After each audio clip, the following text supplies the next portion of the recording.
அனைத்து தாய் தமிழ் உறவுகள் அனைவருக்கும் வணக்கம். நான் பா. சிவஜெயக்குமார். நடந்து முடிந்த சட்டசபை தேர்தலில் நாம் தமிழர் கட்சி 30 லட்சத்திற்கும் மேலான வாக்குகளை பெற்று தமிழகத்தின் 3வது மிகப்பெரிய கட்சியாக உருவெடுத்திருக்கிறது. இதனை அடுத்து செந்தமிழ் சீமான் அவர்கள் ஒரு அறிக்கையை வெளியிட்டுள்ளார். அதில் தமிழகத்தில் அறிவிக்கப்படாத எதிர்க்கட்சியாக நாம் தமிழர் கட்சி செயல்படும் என்றும், இன்னும் வீரியமாக செயல்பட்டு மக்கள் மனதின் ஒருமொத்த ஆதரவோடு நாம் தமிழர் கட்சியை ஆட்சியை பிடிக்க உழைப்போம் என்றும் உறுதியளித்துள்ளார்.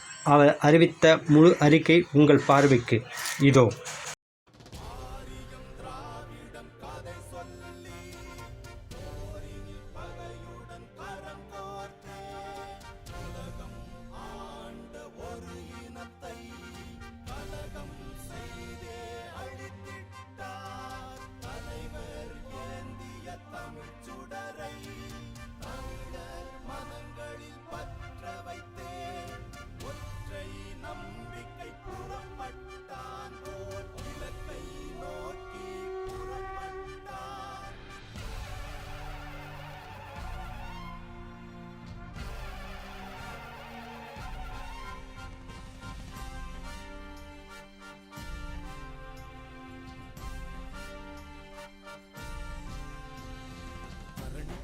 தமிழர் சிறக்க கழனி காடு மலைகள் காக்க உயிர் தலைவரின் உரம் ஏற்றிய உரு பகைவரின் கதை மாற்றவே கழனி போற்ற தமிழர் சிறக்க கழனி காடு மலைகள் காக்க உயிர் தலைவரின் உரம் ஏற்றிய உரு பகைவரின் கதை மாற்றவே வந்தான் ஒருவன் வந்தான் வென்றான் இதயம் வென்றான் மங்கையர்க்கும் மன்றத்தை தந்தான் சமவாய்ப்பை சபைதனில் தந்தான் தரணி போற்ற தமிழர் சிறக்க கழனி காடு மலைகள் காக்க உயிர் தலைவரின் உரம் ஏற்றிய உரு பகைவரின் கதை மாற்றவே வந்தான் ஒருவன் வந்தான் வென்றான் இதயம் வென்றான்.